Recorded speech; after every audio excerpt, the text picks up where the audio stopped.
Well, there we go, ladies and men of gentle. It is a Sunday night. It's May 4th, and we are back. This is Material Issues, episode number 202. And if you're confused, last week was supposed to be 202, but I took a dive right into the ER with the old AFib thing. And so we just decided, with everything going on, we'll come back this week. But I'm Mark Hershberger of the Pop Detective Records label. And joining me, my good friend, the president of the International Pop Overthrow Festival, and fresh in from IPO Chicago, Mr. David Bash. Good evening, good afternoon. Do I say good evening now? I used to say good afternoon. I mean, 5 o'clock is, I guess, what Sheldon Cooper on Big Bang Theory called prevening. All right, good prevening to the West Coasters. Of course, I'm over here in South Jersey, so it's a little bit later in the evening for us. But we need some more light in here. Is this going to help? Let's see. No. Hey, don't just look towards the light. Well, welcome everybody. It's been a couple weeks since I've actually been here, and looking forward to tonight. Me too. It's going to be a lot of fun. So glad to be back for episode number 202. Sunday evenings here. Material issues. Yeah, I'm glad you're okay. It was definitely a scare that we all had. Yeah, indeed. But you and I are both used to ticker problems. Yeah, and you get them taken care of. You got to. Yeah. Problem is, I think I was listening to some music that had too fast beats per minute, and my heart was just ticking along. And I was like, "Whoa!" It followed it, huh? Yeah, it followed something I was listening to. So I blame it on the music. Yeah. Right. It's all good. No, yeah. You're in your world. You're just in from IPO Chicago, right? Yeah, I just got back from Chicago this afternoon, and I must say it went really, really well. Wonderful. Yeah. Montrose Saloon is the venue we use. It's our 4th year that we used it, and they're really like family. Everybody there is so cool, and they appreciate what IPO is about, which a lot of venues don't.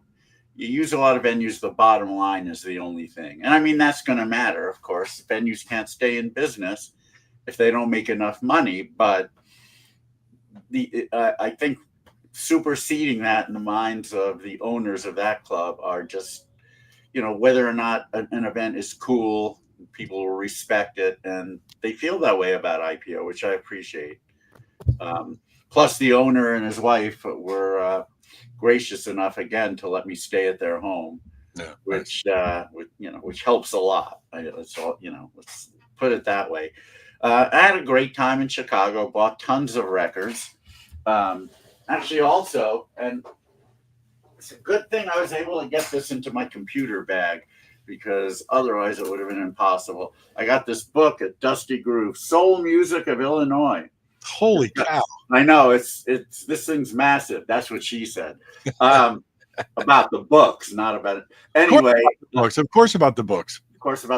Yeah. So there's a lot of artwork in here. The artists, the picture sleeves, albums, and of course a lot of information about all these artists. I mean, Illinois, of course, is Chicago with Chess Records and with some of the other labels was a hotbed for that kind of music. Sure. And this 2-volume collection, talks a lot about it.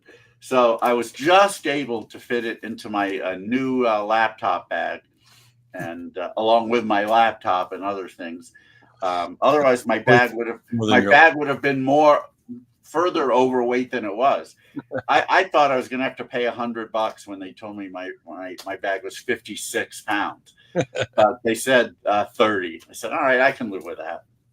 So I was able to get that, but it would have weighed about 70 pounds with this thing in there. Holy cow. So anyway, I'll tell you what, you had some really cool artists playing. If nobody's tuned into David's Facebook page, he posts videos of the artists playing as the nights go by. And we talked about, what was the one name, the band Joel? Oh, the young ones, Free Joel. Free Joel. They were a young band. They're young, very cool young band. I mean, young meaning mid-20s, let's say, which is certainly young for this kind of music. I mean, they don't do straight pop. They do something that's more an amalgam of pop, rock, blues, and soul. But the lead singer, Noah, who is like a total rock star on stage, Yeah. he has a really sweet voice. So it makes it much more viable for IPO. And he's a really nice guy off stage. He had no attitude like, oh, I'm so good looking, I'm so hot, I'm so this. It's just a nice guy. The band's from Chicagoland, which means Western Indiana. So they're just they're just across the border of Illinois. So they came in and they had a cool vibe to them. And so did a lot. I mean, we had 63 bands play, and I love doing the videos and then having to come up with copy, like on the spot. I should definitely have been a baseball card writer, the backs of the cards. But I told you one of these days we're going to do a Material Issues card set with all the guests that we've had on the show, and you could come up with come up with blurbs for all them. Yeah, right. That'd be great. Yeah, so that was a lot of fun. I bought tons of records as well, which is why the bag was overweight. There's this one I wanted to a brand new reissue of that 1970 album, The Globetrotters. I don't know if you watched the cartoon like I did. Of course. Yeah. And I actually don't know who the vocalists are. It's probably not hard to find, but they don't list it on the record. They just list the actual Globetrotters. Yeah. You got, of course, you got Curly and Meadowlark Lemon and all the other guys. This, some people would think, well, this must be a soul album. And there are a couple of soul songs on it, but it's much more bubblegum. With African-American vocalists. And a lot of the songs on here were written by Sedaka Greenfield. Oh, okay. There you go. Including the one, the song that has become a soul classic, Rainy Day Bells. But other things like Bouncing All Over the World, which is my favorite. I mean, total bubblegum. So this is a really cool record, and it was reissued on, of all labels, Charlie Records out of the UK. Oh, wow. I can't imagine this show ever made it to the UK, but maybe it did. Anyway, it just came out. It just came out, and it's on. I think it's on colored vinyl. Let me see. It's on. It's on orange vinyl. Brown, orange, green vinyl. It's on basketball. Hey, kid. Nah, you didn't miss much. Yeah, so here we go. Look at that. Basketball colored vinyl. Pumpkin vinyl. Or pumpkin, yeah. I like it. Very cool. So this, among many other things that I bought, was great. But we could talk all about that stuff. Oh, let me just make one quick mention. We're going to Liverpool on the 23rd of May. Right. To do IPO. All will be hunky-dory, except on the 26th of May, the Liverpool football team won the league, Premier League, I think it is, and everyone's going to be celebrating. There's going to be a parade, as well as just rowdy, drunken partiers. And I don't know how that's going to affect IPO. It's certainly going to wreak havoc with people trying to get to the cavern. The first year I went over to IPO Liverpool, they had the whatever it's called, the cup of some sort, European cup, and Liverpool was overflowing with just drunken idiots.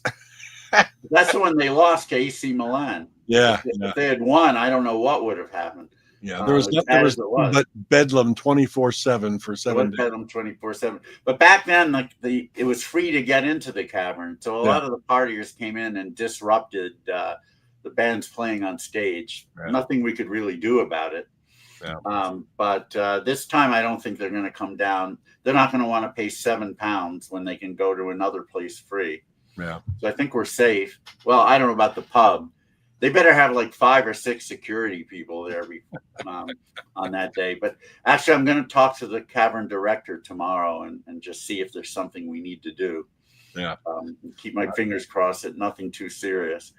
But anyway, again, I don't want to digress any further. We've got a really cool guest, a gentleman from LA who I first met here in the mid 90s when he was a musician. And he played a few IPO shows. And I got to know him a bit over the years, and he's certainly become more famous for many of the other things he's done. He's a producer, an archivist, a liner note writer, author. he's nominated for a Grammy for engineering this really great compilation, Where the Action Is, Los Angeles Nuggets, which has just some amazing tracks from the 60s. Mostly fairly obscure, some more common. It's just an amazing compilation. And I wish he had won the Grammy, but I don't know what did, but he didn't, unfortunately. But just to be nominated, I mean, geez. Here's one of his books, The Monkees, the day-to-day story of the 60s TV pop sensation. I love the Monkees. They're probably my third favorite band of all time, third or fourth. And I know a decent amount about them, but I'm sure my knowledge pales in comparison to our guests. And most recently, I think you have a picture of the book he's written about Mickey Dolan. Well, Mickey is supposedly the author, but our guest oversaw it. I'm told I had a good time, which is a corollary to if you remember the 60s, then you weren't there. So right. Clearly that title implies that he doesn't remember any of it, which I'm sure he remembers some. But, Mickey's always been known as the monkey with a sense of humor. And even though he's in his late 70s now, I think, I'm sure he still has that. Well, our guest can tell us because he talks to him all the time. Anyway, so I could prattle on about our guest's accomplishments, but we'll just bring him on. So without further ado, would you please give a huge Material Issues welcome to Mr. Andrew Sandoval. And there he is. Hello. Wow. Hello. Good. Yeah, I mean, it's really, your resume is about as impressive as, anybody else, anyone who I know in person, personally. So, yeah. Well, very nice of you to say. Thank you. It's a pleasure to be here with you both and soak up what you guys are. So we're 200 episodes in. Yeah, this is, so you got all warmed up, and now you're ready. Yeah, we've got all the kinks worked out. Now we're ready to. We don't mean Ray Davis either, which who I know you also know. Yeah, I mean, we've had all the amateurs on. Now it's time for real professional. Okay, well, fire away. Let's get this started.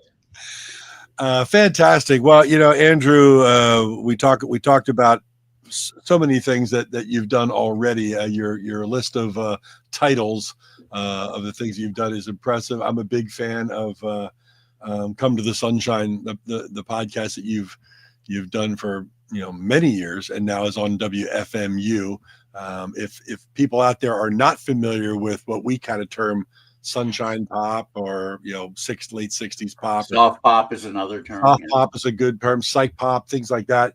WFMU is now where you've landed in your home base for that, and WFMU.org, isn't it? ORG, yes.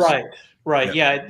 Specifically the Rock and Soul Radio stream, which myself and a guy named Dave Amels and a couple other people are sort of in charge of. And so there's a lot of live DJs, some great programming on there, including Come to the Sunshine, which has been on Mondays for 18 years now. And also I've got a vintage DJ from England that I met who actually came over to America in the 60s and kind of got stuck here. He was working at K-Men in San Bernardino, and he goes by the name of DJ Orange Peel. And so he does a show before me, and that's really great. There are a lot of obscurities. And then I have a show that I play, soft pop and folk rock and singer-songwriters and explore a lot of different history. In the first hour, a lot of 45s. That's my main collection in my life is 45s. And then, I'll explore maybe the songs of Neil Sedaka or Goffin King or, the Blossom Toes or whatever I've got cooked up for this week. But every Monday, there's a huge archive at WFMU. You can dig back in and listen to hours and hours and hours of stuff. So. Did you ever explore on the show the songs of Sedaka Greenfield on this Globetrotters album? Not specifically. I did do a Neil Sedaka, but that's just slightly later. I'm focused mostly on like 64 to 70, and that just comes a little bit later. But I still have a few episodes left in me, and you never know. The Globetrotters, especially I did a Q&A with Jeff Barry live in Los Feliz, and that was one of the topics we didn't get to, was that Globetrotters record. I think he might have had a hand in that record as well. When on your show, how often do you play? Of course, you remember Jeff Glenn, R.I.P. Yes, who just had, endless patience. He would be the kind of guy who would he'd go to a record swap meet. He'd look in in an area with like 2,045s. right. He'd find 5 of them and he'd be happy. Oh, sure. I couldn't look for 10 seconds without getting bored. But by doing that, he was able to put together 230 volumes of soft pop, and mainly soft pop, sunshine pop from, like you meant, 64 through 72, I think he did. Do you play stuff off of those ever? Well, I play stuff that does overlap with those compilations, the Lost Jukebox, I think they were called. But I've collected my own copies, and in some cases, I have some of Jeff Glenn's old singles because a lot of them went to Rockaway, and I buy a lot of stuff from. Oh my God! Well, I hate to say this, Andrew, but if you have some of Jeff Glenn's old singles, you might have some of mine. Okay, well, I mean, I do have a bill of sale for that, but yeah, none of them are one of a kind ones. And yeah, he borrowed a whole bunch of mine for some of his volumes, and let's put it this way, they didn't all come back. Well, these things happen in the topsy-turvy world of record collecting. Yeah, they sure do. That's why you need to write your name on all of the labels. Is that what people do? Get a soldering iron and put your name in the runout groove. I used to just prick my thumb and put a little blood mark on each of the 45 labels. Yeah, that'll work. Yeah, if you see one that has blood on it, you can type it and make sure that. Yeah. Hey, what I wanted to mention to people is across the bottom of the screen is come to the sunshine.com. That's as you said, it's been an old workhorse website for you for a long time. I love the YouTube video you have on there that talks about how you put together your shows and in the computers you've been using and the hours that go into just putting one show together. And and you're saying, all your 45s you had on the wall there, and it's just very impressive, the work that goes into making a show that someone like myself that will listen to, and you don't realize 24 hours goes into putting a show together and really doing it well, not only recording the 45s itself, but the back end of it. Now on your website, there's archives of like 200 episodes, I believe. We're up to, there's about maybe almost 250 episodes. I'm just eclipsed you, but over a much longer period of time. Right. But the shows themselves, what it is it's they don't have to take that long, but they do, because I found that I'm only satisfied when I can do like more work than is necessary. Because I've done reissues professionally since 1990. I've been doing it for 35 years. And the first record I did was for Rhino, and came out in January of 1990. And I'd worked on it, and I was 17 when I worked on it. Came out when I turned 18. Wow. And that was the Monkees' Missing Links Volume 2. So I've been doing it since then. But I always feel like I need to keep stepping up my game. So even since that video, I've upgraded my turntable and transfer units, and also the software. I'll hand declick the records and all this stuff. And so I get a lot of pleasure from the presentation of it. And so there's fewer episodes, but they're of a good quality. And there's so many that, a lot replay, and I'm always restoring episodes, getting them a little better and things like that. So. Well, how did you end up? Now you said you were 17, around 17 when Missing Links Volume 2 came out. How did you get hooked up with Rhino? And how did you impress them enough at that age?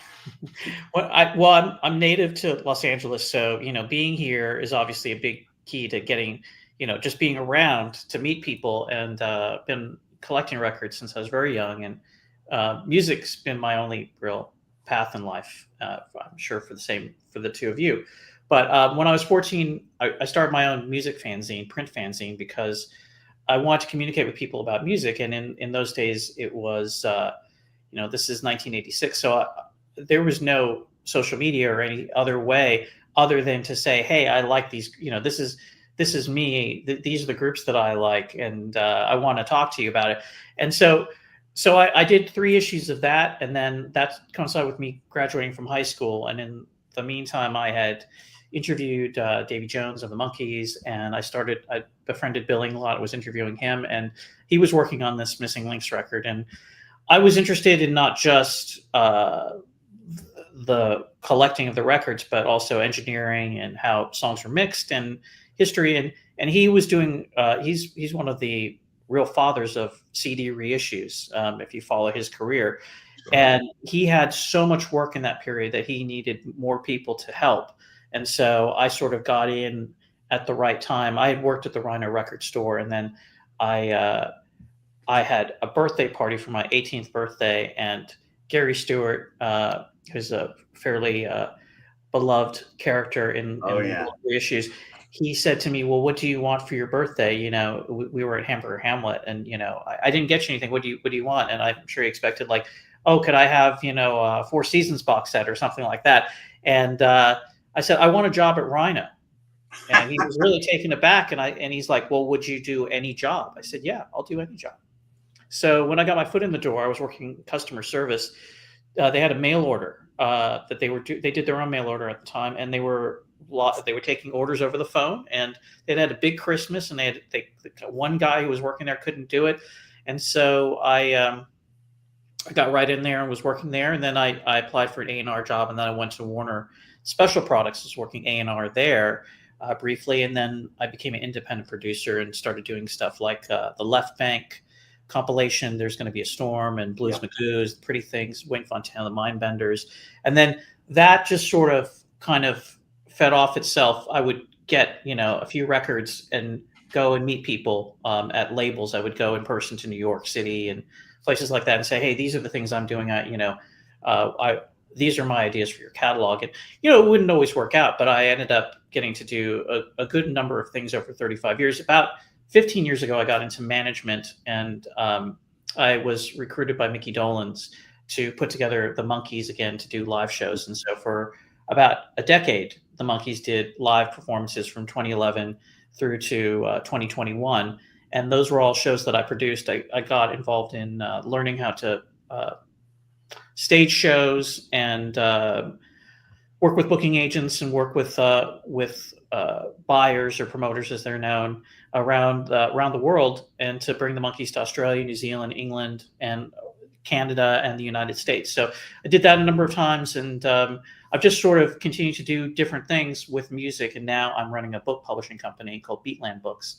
And you showed the Mickey Dolan's book. I also have a new book out of Monkees photos that you can find more information about. It's big, massive 500+ page book. Wow. Holy cow. Thousands of images, called Smoke-Filled Dreams. This is one photo archive.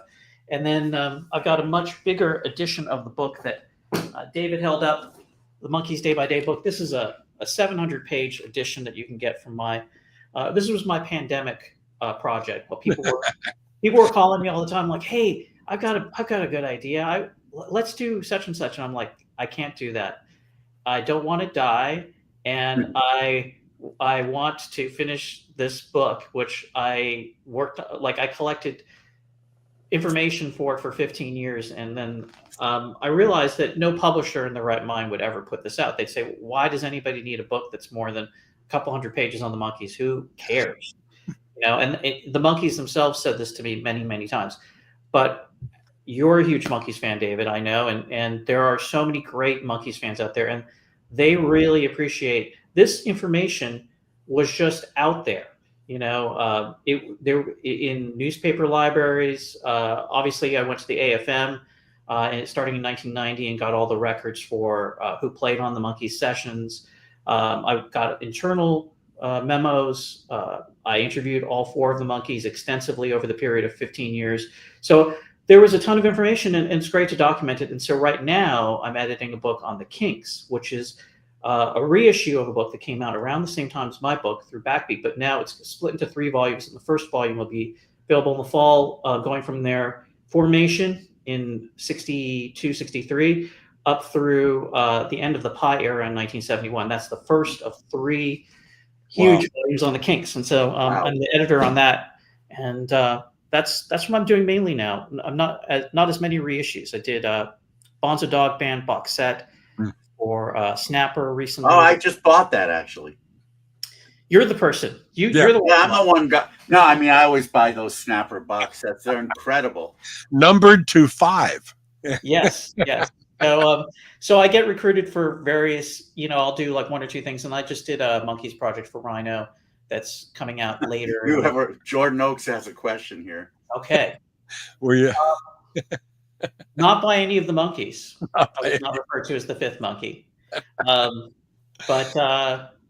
But there are a lot of 5th monkeys, and the Monkeys. My relationship with them was really organic. Never in my wildest, I wouldn't say dreams even. I never dreamt of spending as much of my adult life with the Monkeys or their records. It just so happened that we kind of needed each other. so we ended up doing a lot of different things together, and I got to know them over a long period of time, and we had a lot of adventures together, and it's interesting. Yeah, and that's an interesting. Chip Douglas, who I just spoke to, and he's doing well. He's living in Hawaii. I spoke to Chip just in the last few weeks. He tried to rent me his home in Hawaii, but I could ask how his brother Ernie's doing, but he must have heard that a billion times. Yes, well, those My Three Sons jokes, though, it's a very small. It's like Bonzo Dog Band audience. That does an extra estimate anyway. Explanation of that right there. Yeah. Those books you just held up, they're almost as big as a coffee table. If you want to talk about coffee table book, holy cow! Yes.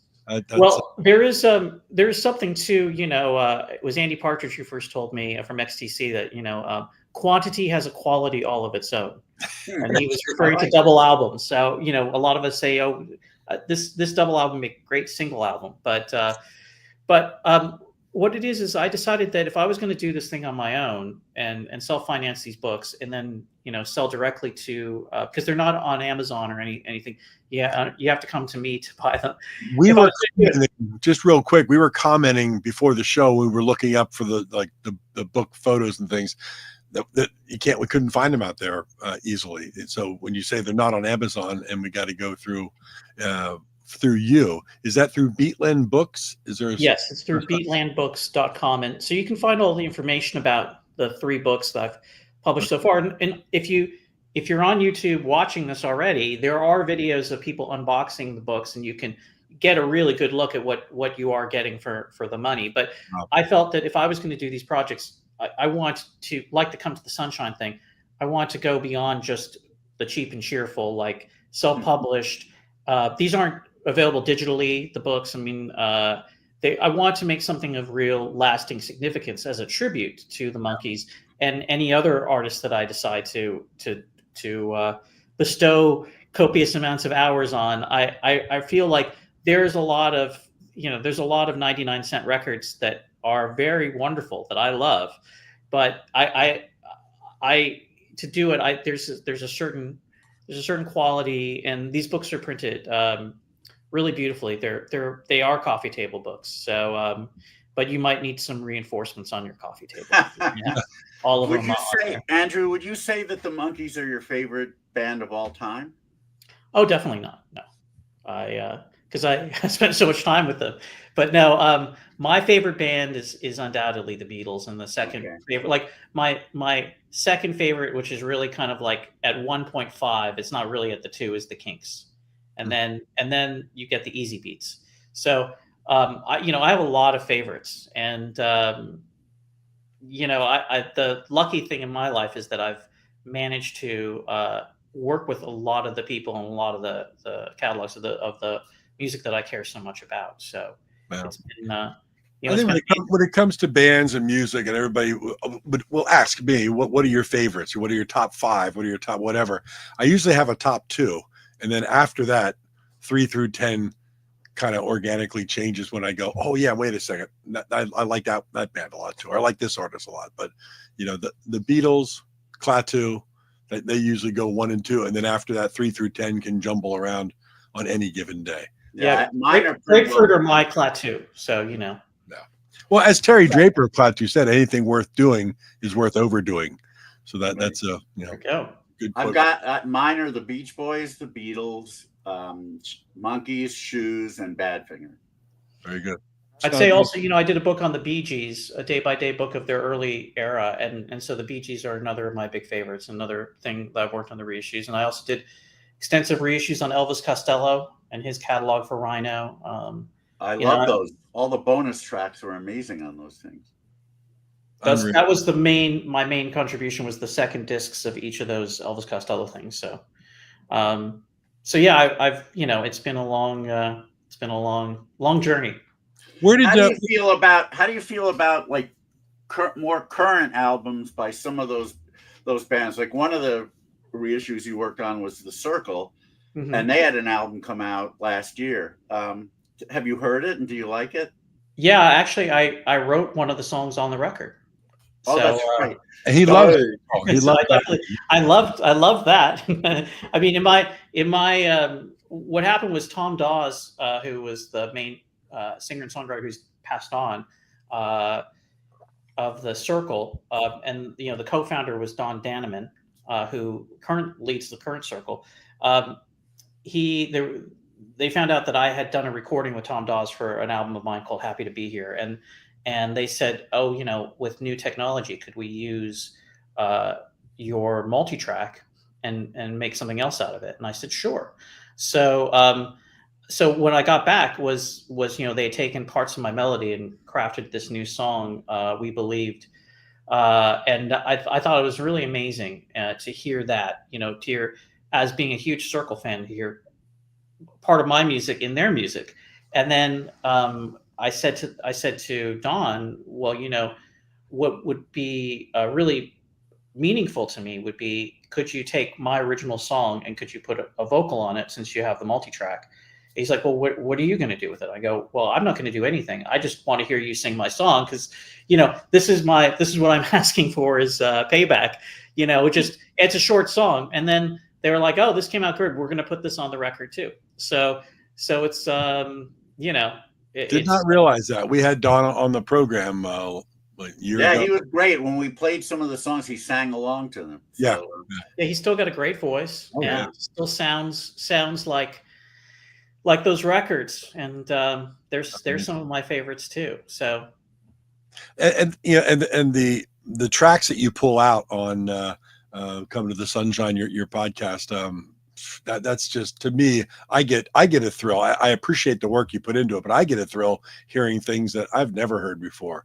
And that's the fascination about trying to get through every episode of yours is, and it sometimes can be tough because it takes time to sit and listen. And I have a hard time doing anything else when I'm concentrating on good music and the podcast, because I can't have it on in the background and not pay attention. I completely understand. I keep a spreadsheet of all the songs I've played. I try not to duplicate too much, and I'm trying constantly. Like today, before we got together for this discussion, I was working on some new episodes and digitizing 45s, and so I'm constantly on the prowl. And it seems like having that as the outlet for it.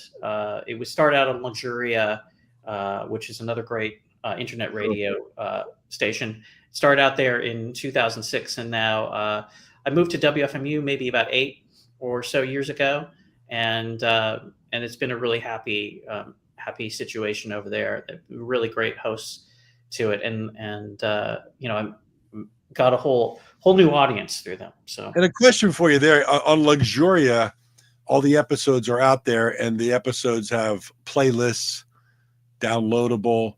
But on FMU, I can never find like a playlist of what's actually on the show. Am I missing something somewhere, or they just don't do that? They do it on certain things, and so I would say on some of the episodes there is a playlist, and there's a archive chat and other things you can look at. But on some of the episodes, when they're rerunning them, it doesn't automatically aggregate, and unfortunately, due to my schedule, I can't be there all the time. So, but there's, it's the music's there, and You know, a lot of the questions can be unlocked over at cometothesunshine.com because there are playlists over there. Yeah. So if you do a little searching around, you can figure it out. Do you still go to swap meets looking for, you know, obscure 60s records, or do you just go on Discogs and pick them up there? I'm out all the time looking for stuff, and so it's a mixture of, you know, I am on Discogs looking at stuff. I'm looking at swap meets. I'm looking at record stores, and especially in the years of traveling, I was out finding stuff in my spare time all the time. So it's still in my, you know, my current trips. You know, when I go away, I always try and make a few stops because that's a real thrill for me to go to a different place I haven't been, or return to the scene of the crime and gather up more material. But you know, it's helpful now that there's so many ways to track what you already have, because I was buying so many, you know, obscure records by artists that maybe only put out 1 or 2 singles, and I could never be sure. And then, so now at least I have a track of where all that stuff is, so I can figure out if I need to buy or rebuy the same stuff over and over again. That's what I was going to ask. I mean, do you have a database that you carry with you on your phone or something, so you're not, you know, buying things that you've already got in your large collection? Yes, that is so, but I don't normally carry a want list, or as they say in the UK, a wants list. I don't have one per se, and I don't have like a big, this is the record I'm really looking for. I don't have a Holy Grail record or anything like that. I'm looking for discoveries because, you know, like Lenny Kaye, who founded the Nugget series, he's my, you know, he's one of my mentors subconsciously, as far as, you know, discovering a lot of music and playing a lot of records to find what's interesting. So I'll look at a stack of records and I'll be looking for stuff, but a lot of it is sort of unconscious. You know, these things look interesting. I'll go and I have a little portable record player, and also some of the stores will let me play the record sometimes. Yeah.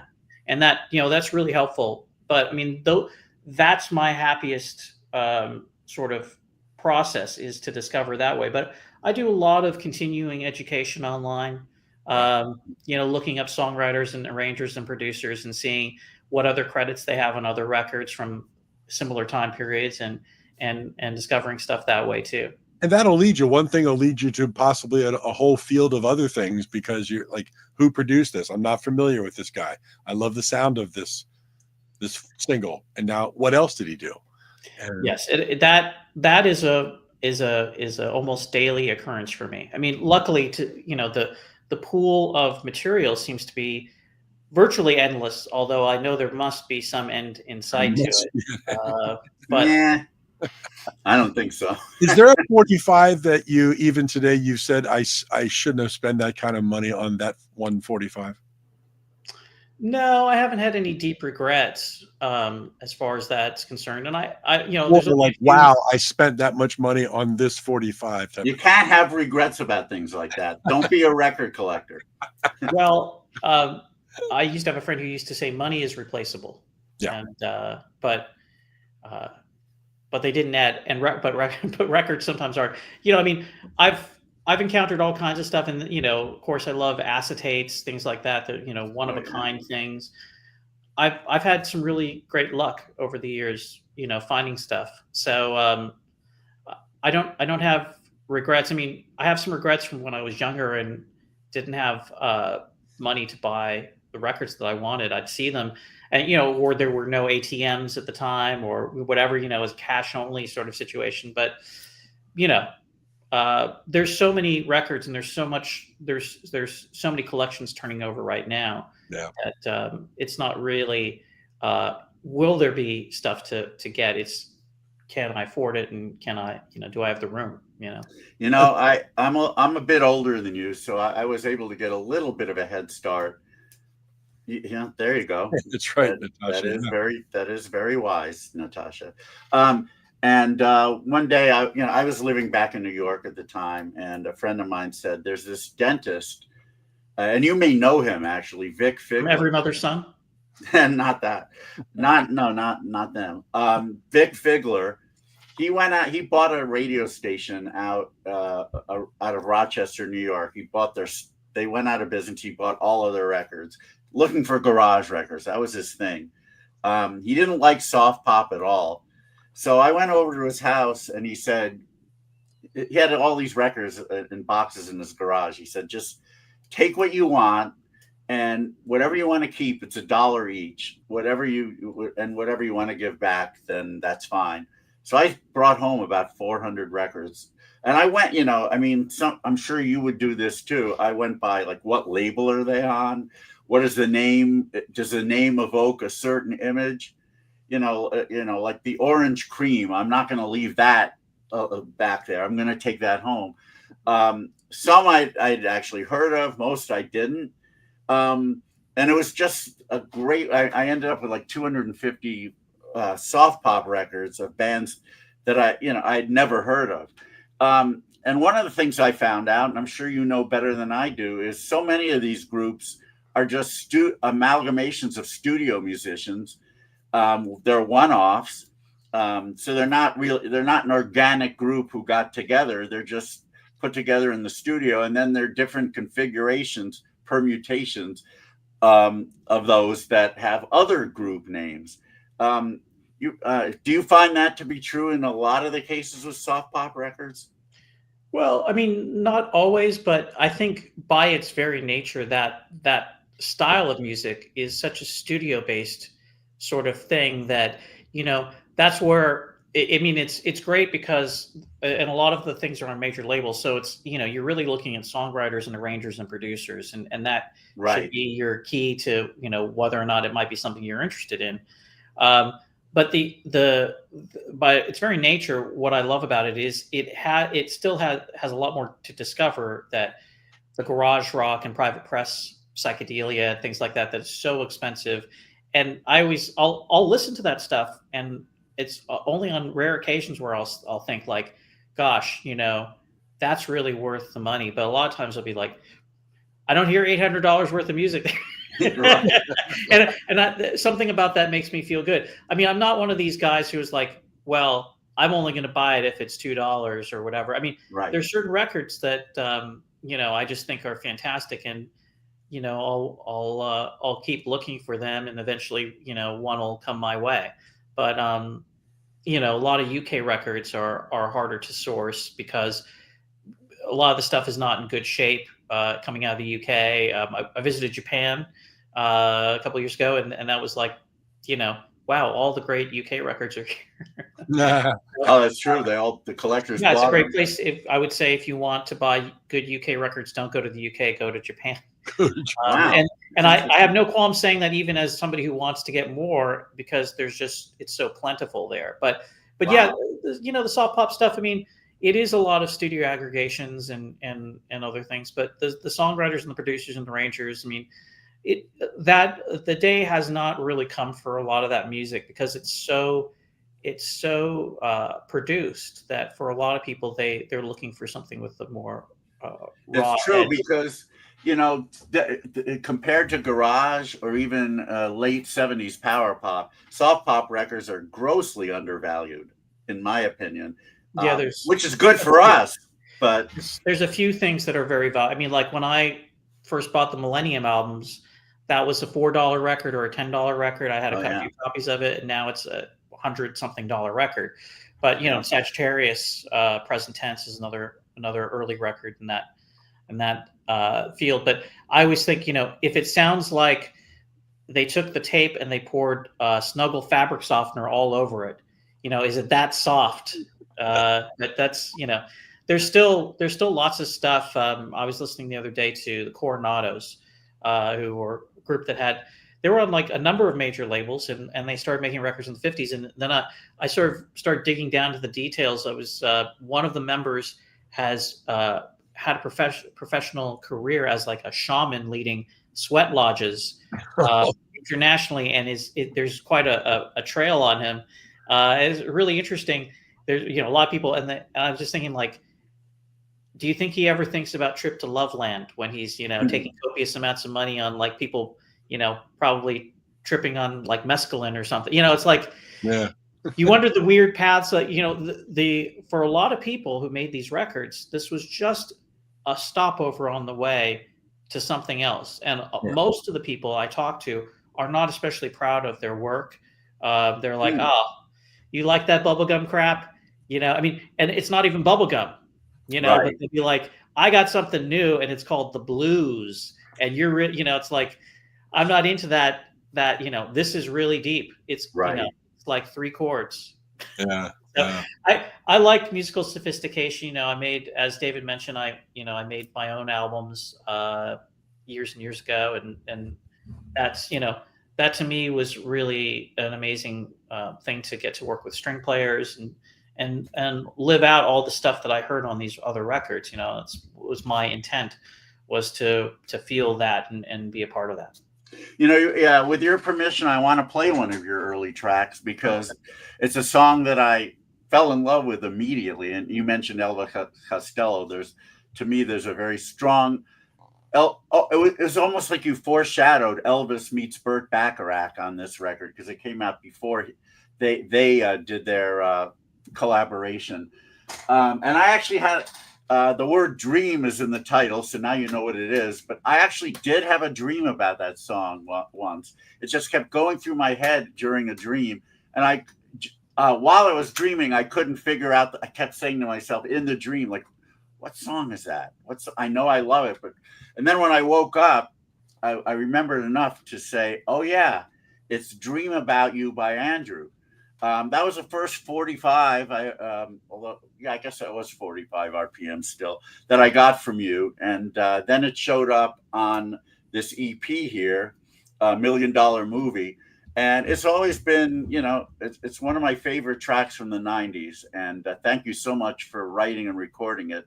So let's let people hear what Andrew was about as a musician. And so what we have right now on Material Issues. It's Dream About You, the single version by Andrew. Here we go. Nice. I want you in the morning, and I want you in the day. I want you when it's late at night. I can get to sleep.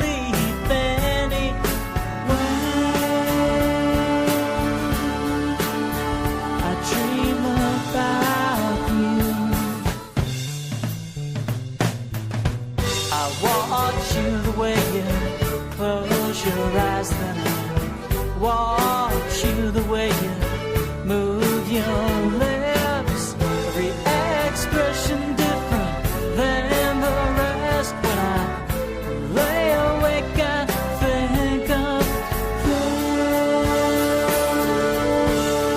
this. I dream about you.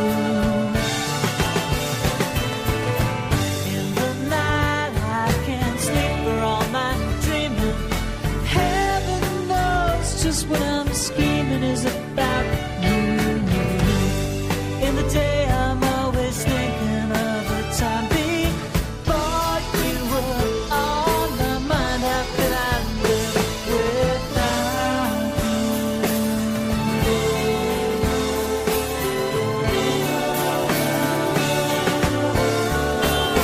I dream about talk to you and you laugh aloud, then talk to you that we are in a crowd, and I would do anything to be around you.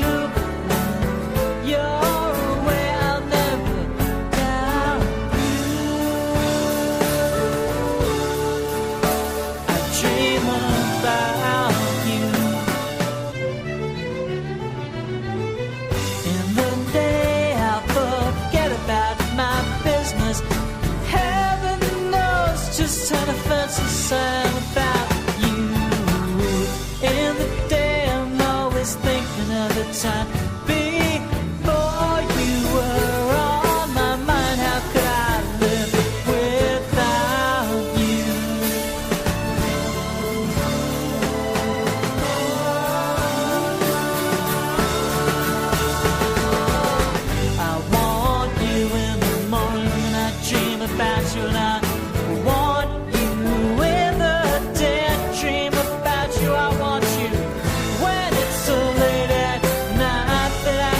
sleep anyway. When I dream that I dream about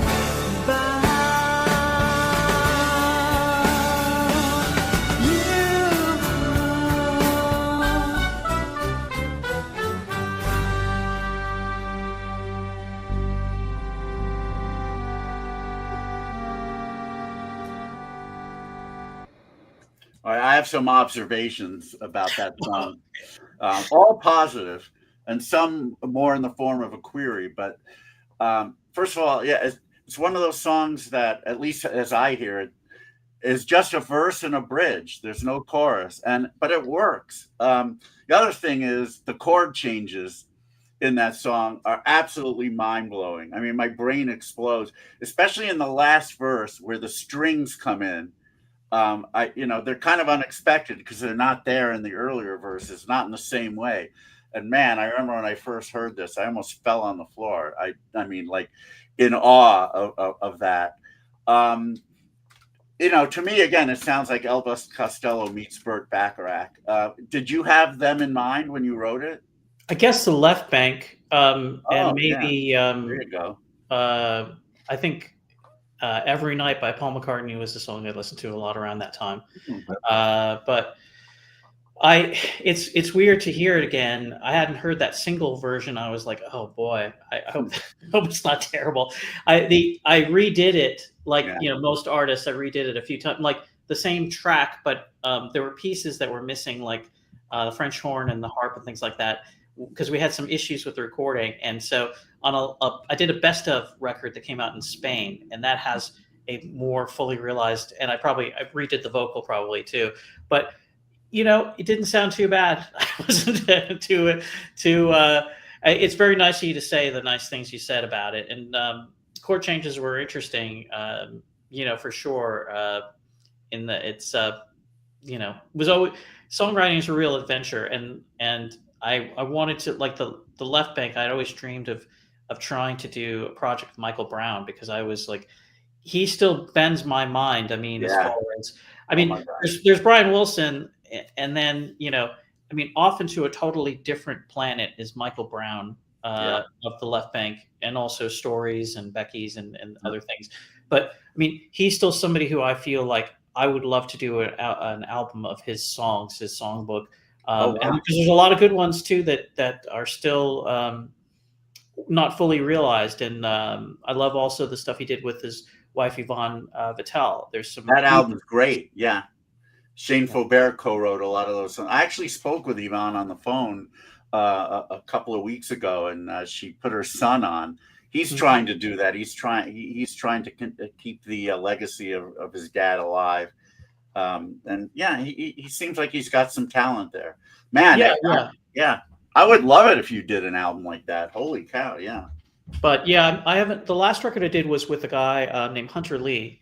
And it was under the band name The Low Humbles. And so we did a LP of that, and that's coming up on a kind of anniversary. And we're finally, I think, going to have that up for streaming after all these years, because it's only been on vinyl. But it's that's a record I really like a lot too. Some good songwriting with him. And, I don't do as much music as I'd like to, but I'm still doing a bit of it. And I got out and played a few shows in the last 6 months, and it was a lot of fun. So, and I still have the string players. Like if you come and see me, I usually have a violin and cello, because that's the predominant Baroque pop thing, is the predominant influence in my music. So.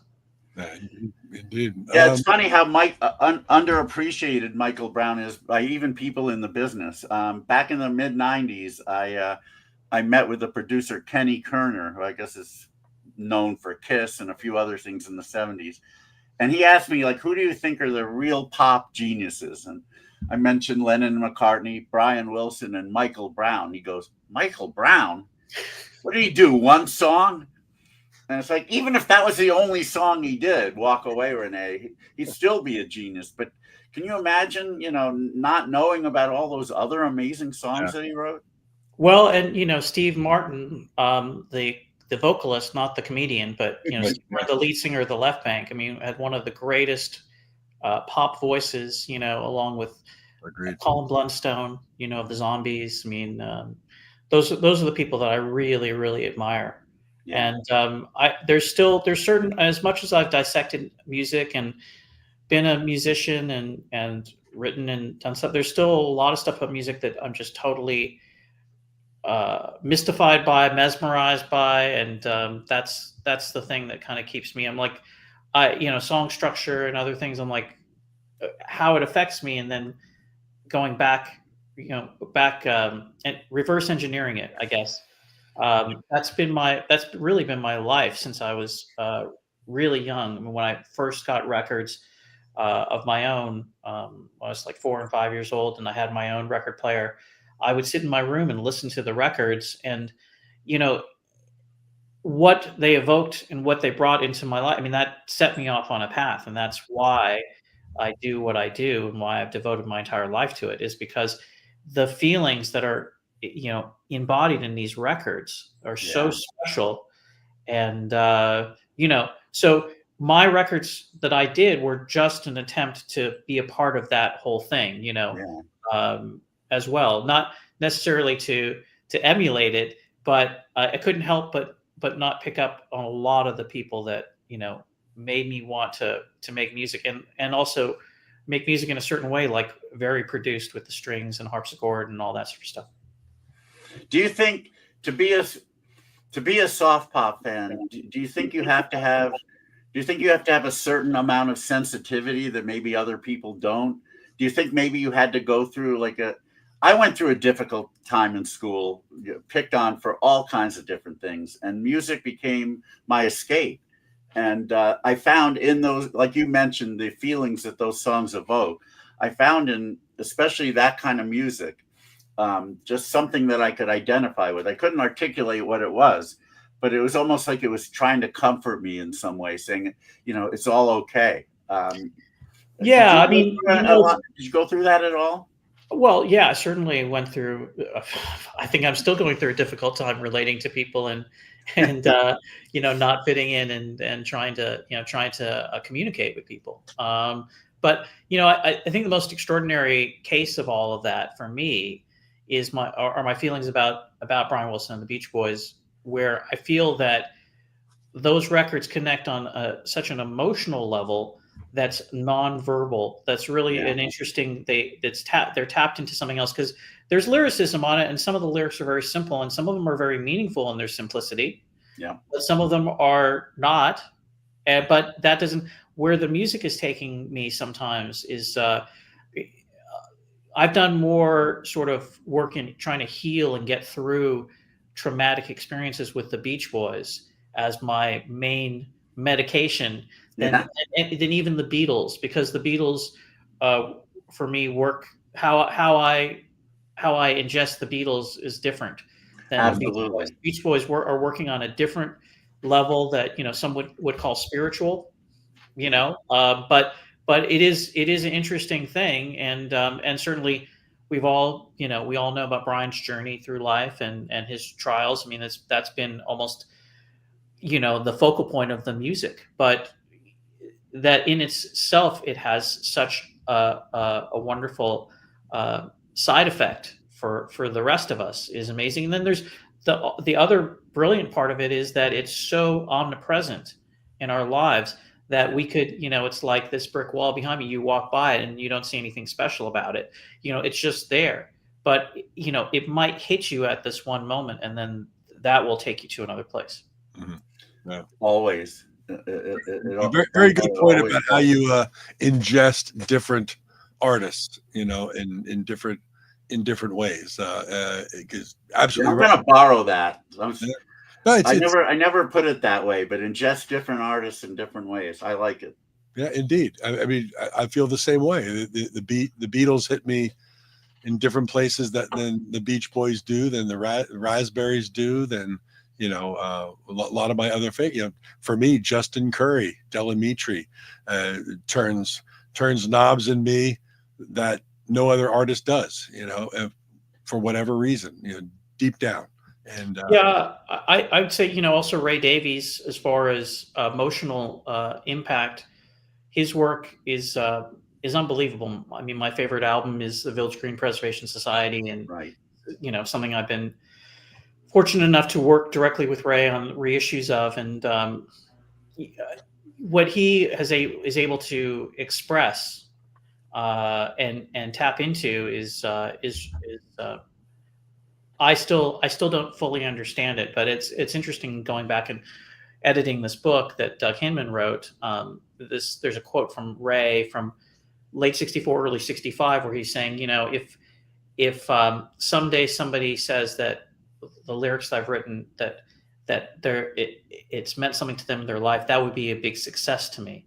And you think about a guy who's did so much of it, and but there's something very gentle and very humble in the way that he's expressed these feelings, and so he has gotten to some real subtleties that a lot of other artists, the mundanities of life and how special some of the routine can be. He's off into an entirely different strata of talent in my book than anybody else.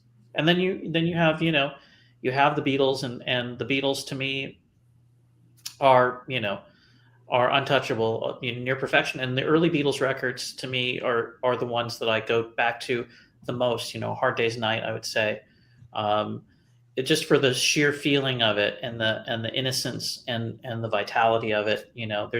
There's so much there in the early '60s beat music. The Searchers are another of my top favorite groups. How do you feel about to me, I mean, I love the '60s Searchers stuff, but I have to say my favorite period of the Searchers is their resurrection, when they were doing, the new wavy power pop. How do you feel about those albums? Well, I like them. I mean, I like them, but the '60s Searchers, early '60s Searchers is, that's amongst my favorite stuff. I did a tour, 2 concert tours that I produced, British Invasion artists, and one of the people on it was Mike Pender, and so I got to travel and spend a lot of time with Mike, and it was really a life highlight for me to get to just chat with him and have have a little slice of life for a few weeks here and there with him. Another one of the great voices, and that band had, originally had Tony Jackson was the lead singer, and his records are some of my favorites too. And fairly expensive at this point. While it's on my mind, I wanted to ask you, I mean, obviously you've worked on many, many reissues, and you said you're not doing nearly as many now because of the books and everything, but is there one group, or maybe a couple, or even solo artists whose catalog has just, or even compilation has not been reissued, that in your opinion really needs to be? Well, I mean, there's a lot of stuff. I mean, luckily, one of the main things that I've focused on for decades to try to work on is sort of in some stage of progression, and that with Alec Palau is a box set on the Easy Beats. So that's something we've been talking about for decades, and we've been collecting material for, and we have an amazing array of stuff for. And I did do an Easy Beats compilation for Varese Sarabande. So I can't say like, I never got to do anything. So I have. And then more recently, I've been working for the music publisher Bucks Music on a BBC box set of The Move with Andy Neal, who's a fantastic author himself, and written books on The Who and The Faces and the Beatles. So we've been working on that for about 4 or 5 years, and that's got a lot of great material on it that's never been heard outside of the confines of these walls. So so there's a lot of projects, and I've bits and pieces, but there's a slow gestation to them. And then people are always bugging me about Monkey stuff, and so Rhino has something coming up, and I think it's going to be September that they're going to put out this box set I did on the Pisces Aquarius. Long time coming. Yeah, many years. As I've heard from other people who I'm sure you've spoken to about, there's just not much left at this point, is there? There's always stuff that's left.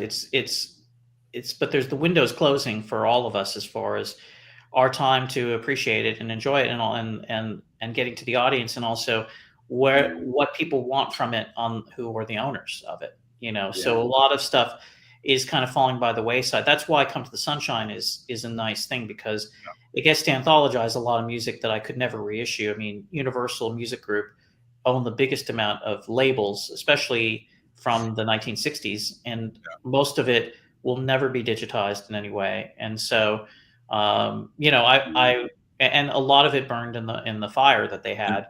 So, so it's sad for me, because also growing up, I was the younger guy in with a lot of these people, and they'd be like, I'd be like, we should do all these A&M, pop things, and people would be like, why? Like, we're doing like the real like soul music and R&B and the real roots of things. Like, that's crap.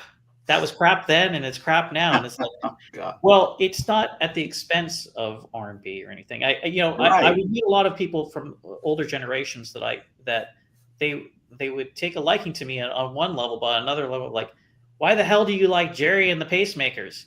Do you know what kind of crap Freddie and the Dreamers is? And it's like, it's not crap to me. Like, I don't understand what that 2.5 minutes of them being on the radio next to a great soul song or a great country song.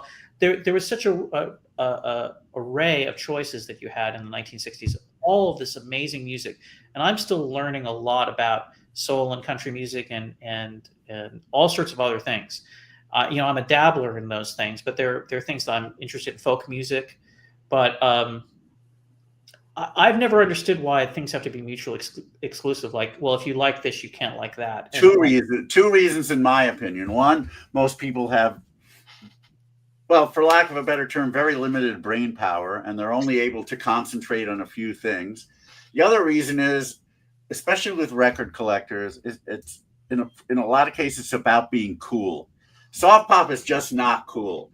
So, but soul is. So by saying, well, why do you like this stuff when there's all this great soul music? They're trying to make you look less cool than they are. Like, I'm a big soul collector. I collect garage. I collect, I collect hermits. So yeah, see, that's what I mean. You gotta stand your ground and believe that what you love is at least as viable as what other people do. Well, I don't worry about the viability to other people unless I'm having to justify to a record label of, are we going to sell new records? And that, that's a difficult position you find yourself in. I mean, I did a compilation of Robin Gibb's unreleased music from between 69 and 70 when he was out of the Bee Gees. Mm-hmm. And I worked on that for 10 years and it got amazing reviews. And then the label were like, well, where are the sales? I said, well, I didn't say it was going to sell. I told you got like 10 out of 10 and uncut or whatever. It's, and that's about the music. It's not about me. It's certain things are just artistic. And I don't think about the commerciality I didn't think about the commerciality when I was doing my own records. And I don't think about it when I'm doing anything else, unless it's to justify, look, I think you should put your money behind this and do this. But most of the time, it's just purely for artistic reasons. Yeah, as it should be. Obviously, you've written a lot of books recently. Is there one book that, in particular, if you had to pick one, that you'd really like to write and hope that you get to do someday? Well, the realizing this Kinks project is a huge deal to me, and it's taking a long time because it's being completely rewritten. But there's so much new material and there's so much great material. But I'd love to. I did 2 books on the Everly Brothers for the Bear Family boxes that are day-by-day books. I'd love to expand those. Are awesome. Revisit my Bee Gees book and expand that. I'd love to do an Easy Beats book. There's all kinds of things I'd like to do. It's just a matter of if I've got the time, Sure. And so I work, 7 days a week on something or other to do with music. I'm constantly doing stuff, but I do feel like it's hard to get it all done. Sure. Well, that's just the thing. And as I keep going back to, we appreciate the hard work that you do in everything that you do, and we, David and I and everybody else, as fans of what you have been able to give us, we many times it's like, well, why can't you just do this as well, because we'd love to have this. Well, there's a lot of work in doing this. It doesn't happen overnight.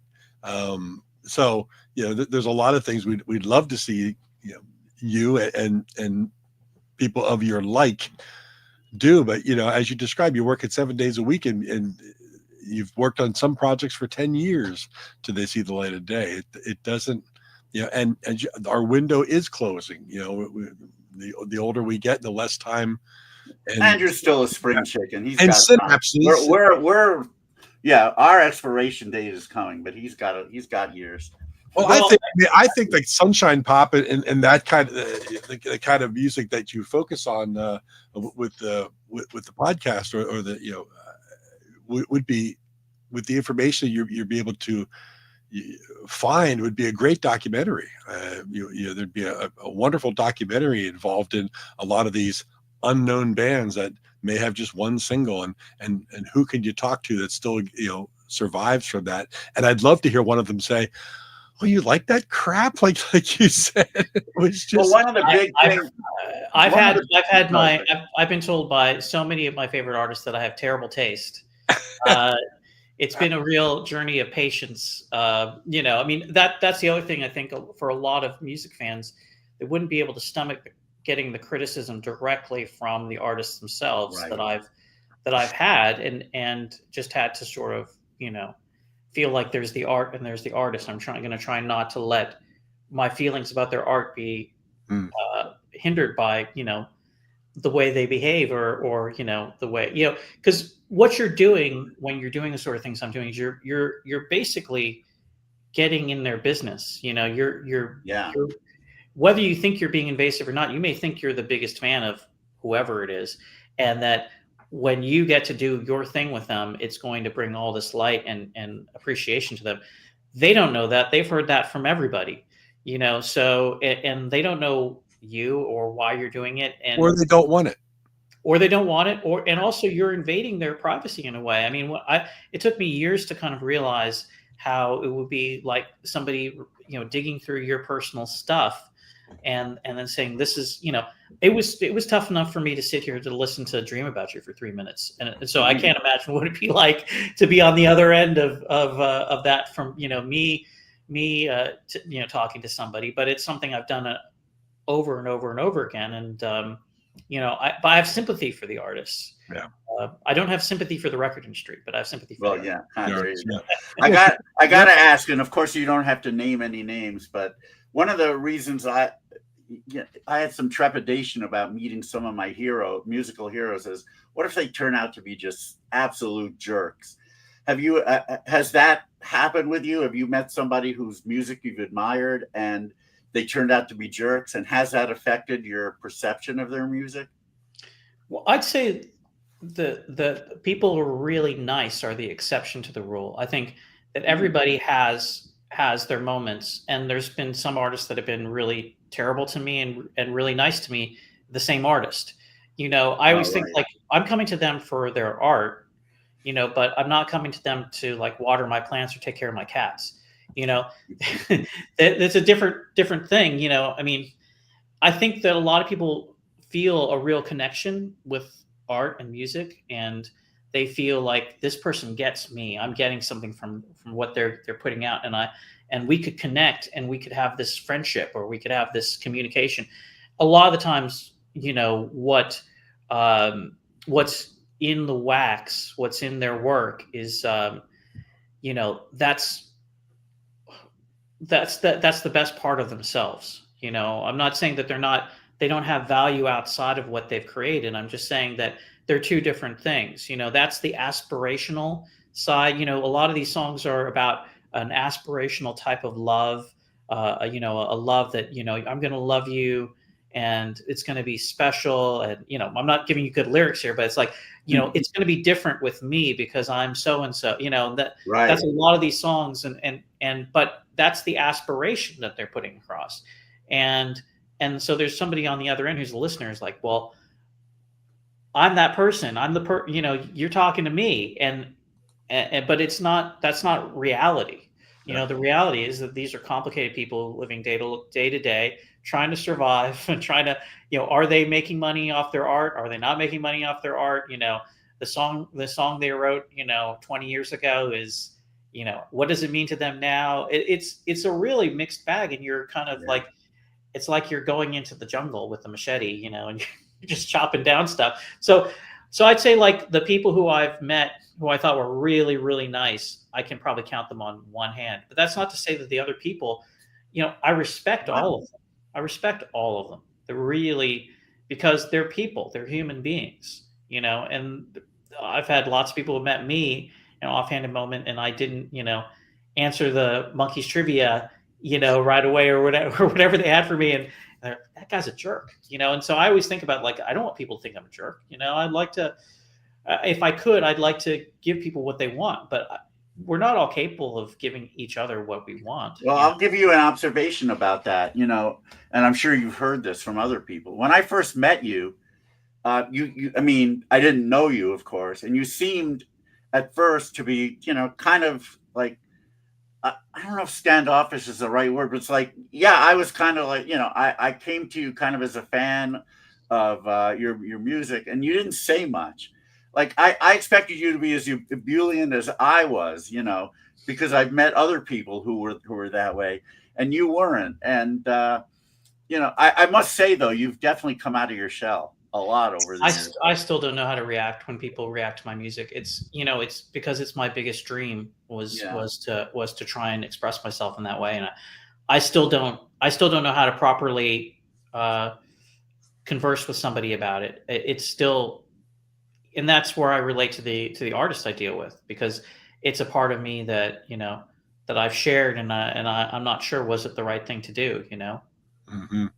Well, that's always the question. Well, you know, and we've been fortunate in 202 episodes. Everybody we've interviewed has been wonderful. This is the best people. one. Well, almost undoubtedly. Yeah. Well, Jordan Oates just said that. But yeah, I wouldn't say everyone, Mark.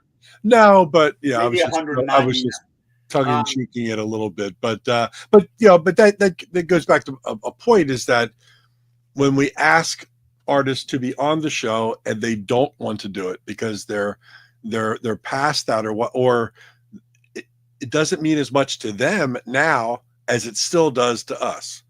You know, certain tracks and music and things like that. We're still like, no, I grew up with this. This is a big part of my life and David's life and people that we know, but they're now past that, and they don't want to do it. They don't want to, and sometimes it's like, why? But I must say we've had a really good, we've had a fairly high percentage of people who are up for it, and we've been very fortunate in that regard. But yeah, there are some and some of them won't even answer, you know, when you reach out to them because they don't know you and they think it's some sort of scam and, you know, whatever. But for the most part, we have been very fortunate. Yeah, we have. So when do I get the motorboat? Now that I've sat through I get like you give away stuff, right? Oh yeah, well, the IRS agent's going to come right with it, though. You may not want you may have to give the prizes back. Bad news! I'm already in prison.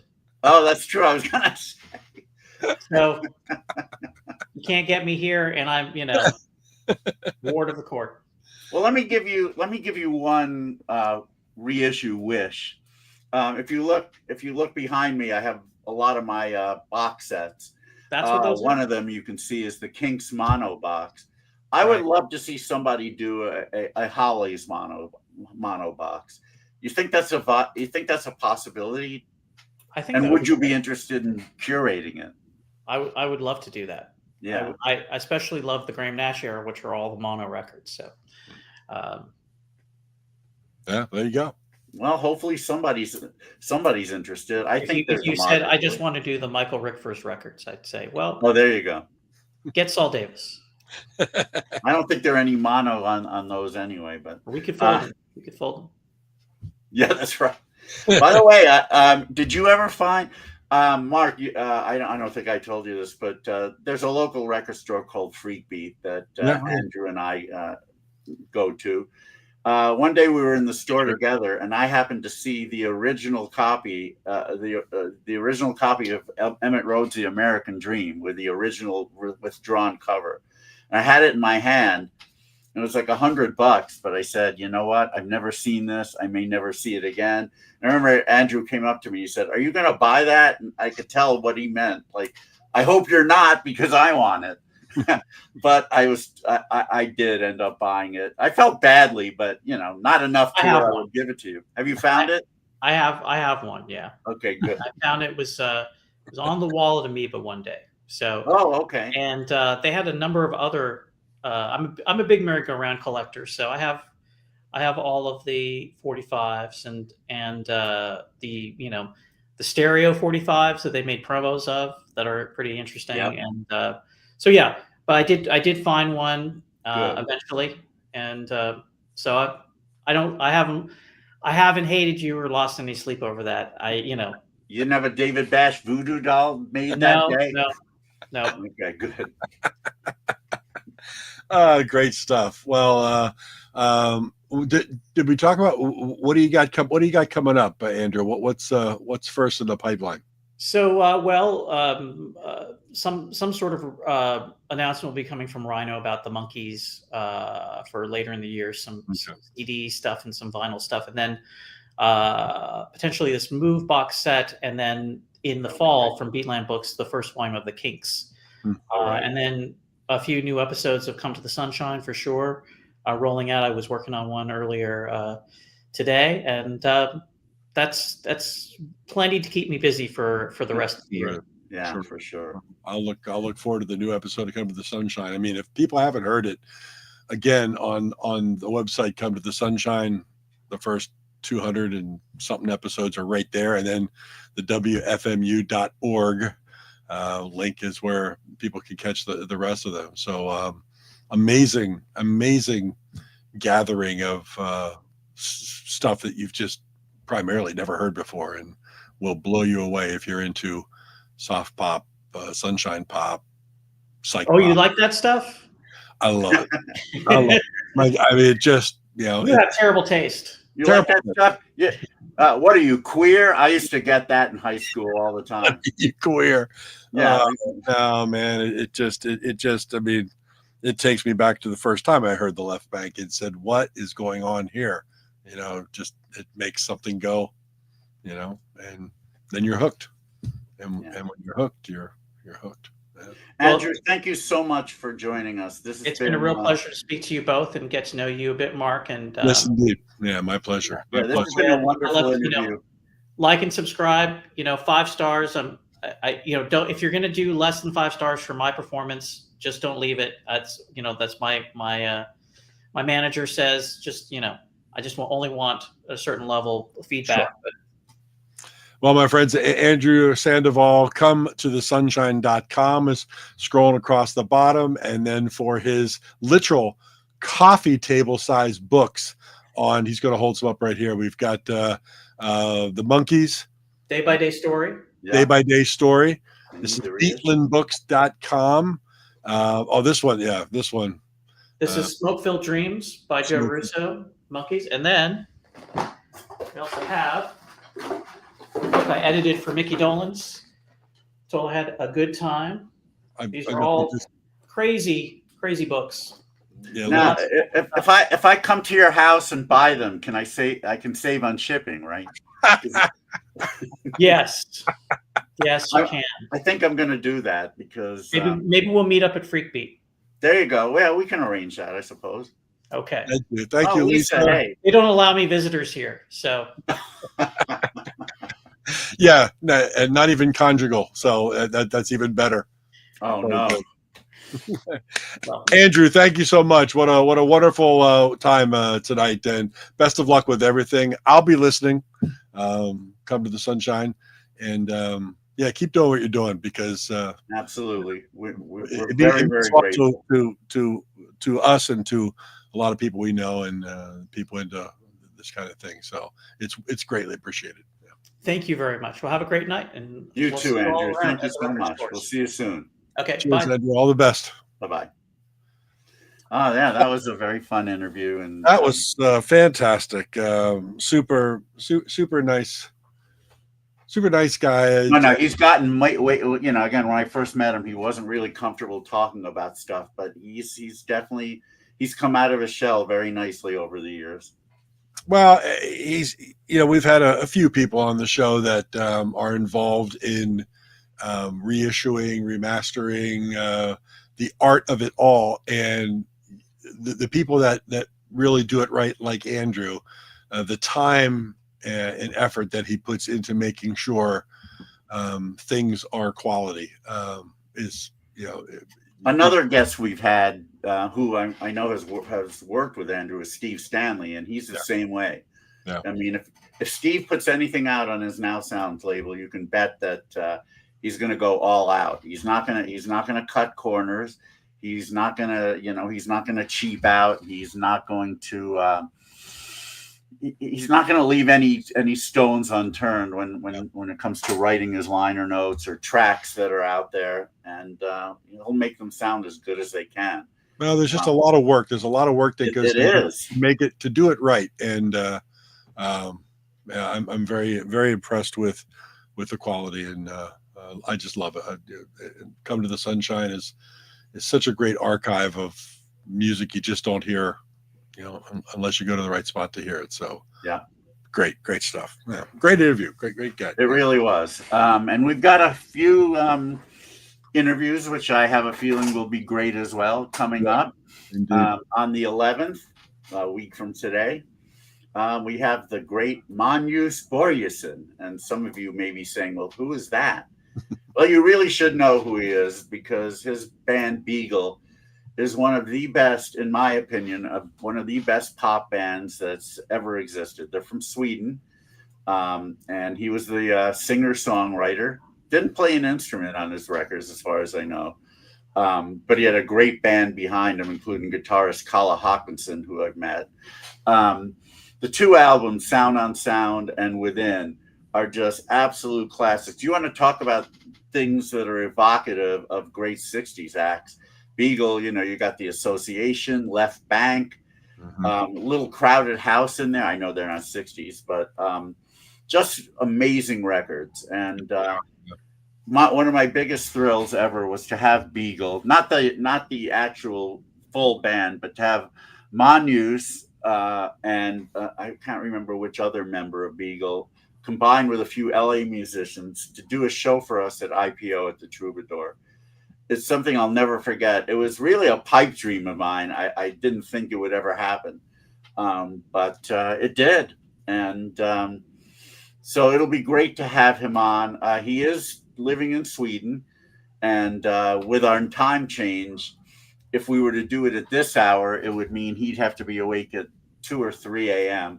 So we're going to move it a few hours earlier. I don't know the exact time, but as soon as I speak with him, we'll settle on a time, and I will send out, a notice on the Material Issues page and my own Facebook page as to what time he's going to be on. But you can bet this will be a great interview, and hopefully we'll certainly play tracks by Beagle. Yeah. And hopefully people will run out and try and find those records. I mean, they're still on Discogs.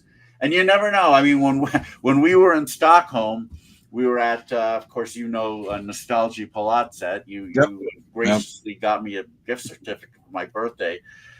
Rena and I, went there, and she started looking at the relatively small number of CDs they have compared to vinyl.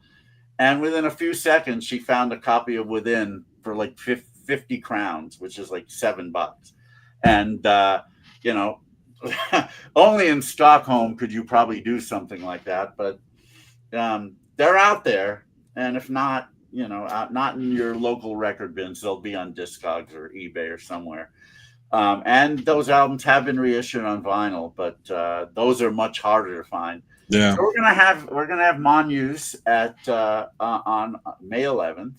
Following week, May 18th, we're going to have a couple of legends who have gotten together to do a record, and they've also gotten together in life because they're a married couple. We're talking about Vicky Peterson, best known as a member of the Bangles, and John Cowsill, best known as a member of the Cowsills, have come together to put out a great record called Long After the Fire. And I should have brought a copy with me, but it came out initially on Record Store Day as a vinyl, and then came out on CD, more commercially released. And it's a beautiful record. I mean, it's a country album, but with their stamp on it. So it seems, it's more pop in a sense. These are songs that were written and recorded by John's brothers, Bill and Barry, both of whom sadly are no longer with us. Yeah, so they're trying to pay tribute to them. This is an absolutely brilliant record, and I think people who are watching the show right now would love it. So we're going to have Vicky and John on the program on the 18th, and that should be our normal time of 5 o'clock Pacific, 8 o'clock Eastern, etc. And then what are we? Well, after that, I'm going to be in Liverpool. Right. We're going to do We're going to do some live from the Cavern shows, which is always fun. We've done that. Last year really went well, but just because the connection was better. The prior year to that, it was very cool as well. But it's a lot of fun whenever we go live from the Cavern, and David will introduce a band on stage. You might even hold his cell phone up while he's on stage, but he'll go back in the dressing room behind and talk to some artists. And it is a little loud. It's a little crazy. It's live from the Cavern in Liverpool on Matthew Street. So it's a cool show to tune into. Because you never know what's going to happen, and it happens kind of like, it does, and it's cool because the bands are so excited. The ones who either just have played or are about to play, they're, as Mark said, they're backstage in the dressing room, and we interview them, and then I go out and introduce another band, and of course because it's at the Cavern, these are bands from all over the world. We've interviewed bands from Scandinavia, from Italy, from the U.S., from all over. And so opening day of IPO Liverpool is Sunday, May 25th, and we will be live from the Cavern. And we'll see. Maybe our good friend John Borak will join me. I don't know if he's available or not. Yeah, he has certainly, and hopefully he will. Then the next week Sunday is the final Sunday of IPO Liverpool. But we were talking about maybe moving the show to Saturday so that our man from Twinklehead could be interviewed. Remind me of his name again. I feel so badly right now, but I forgot. Okay. Now I'm going to draw a blank. You hit me with that one. Oh, crap. Now, hold on. Are you kidding? Or no, I'm absolutely serious. I just drew a blank. It starts with an M, doesn't it? Yes, hold on. I feel like an idiot. I was sure you knew, or I wouldn't have. I do know. I just don't know why I can't remember. Well, anyway, the band Twinklehead's coming in from Norway to play IPO, and it was only because of Mark letting me know about the band. I had not heard of them, and letting me know Henrik Askildsen. Oh, Henrik, right? Henrik Askildsen. There's not even an M in the name, so that's not far. Well, his middle initial starts with an M. Yeah. Oh, there you go. M. Askildsen. Anyway, it's in tribute to Mark for turning me on to such a wonderful band and actually getting them at IPO. We will likely do the second IPO live from Liverpool on the Saturday. Yeah, what is that Saturday? May 31st. That's May 31st. I want to make a specific note to try to not be working on May 31st. Yeah, I mean, we should be able to make that happen. I have to look and see when he's playing and see if it's viable hours wise, but I think it will be. Yeah. Well, I mean, that's an awesome get. Well, you're the one who essentially got it for me, because had it not been for you, I still wouldn't know who they are. Yeah. But that's the beauty of things like Andrew Sandoval was talking about. He goes, when is this going to run out? When is there not going to be bands that you're going to find out about? Never. And it never will. And there's a point. I just figured you obviously knew about Twinklehead. and you didn't. So there you go. I didn't know about Tom Hell either, and you turned me on to him, and now he's playing IPO Stockholm. Isn't that something? Look at that. Yeah, it really is.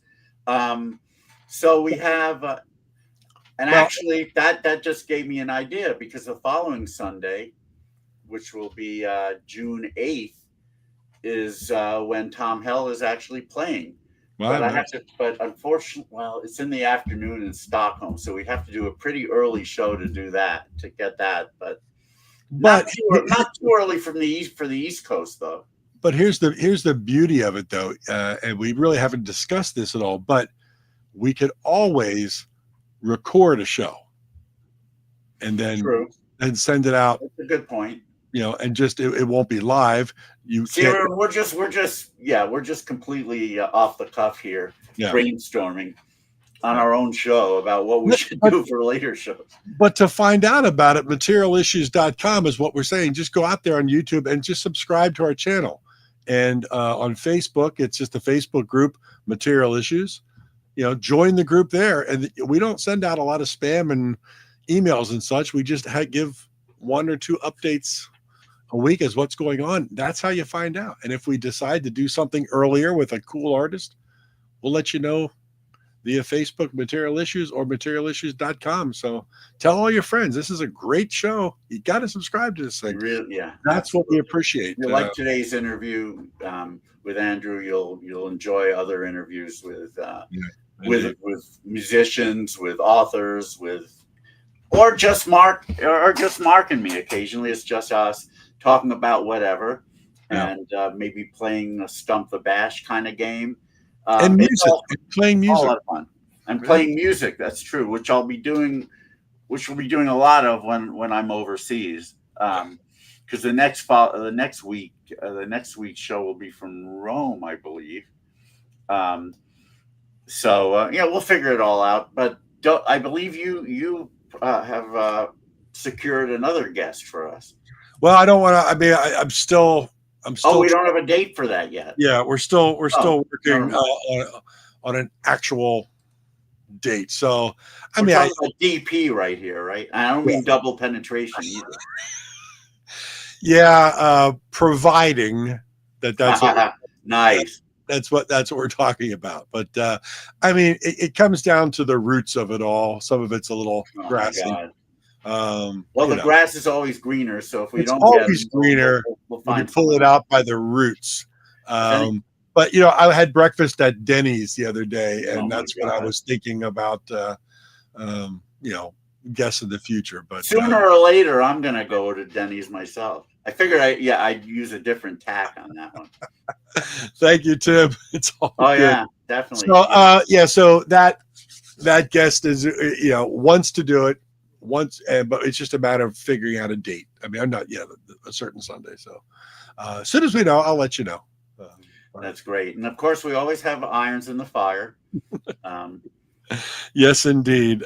Some fires are red hot. Other fires are just embers.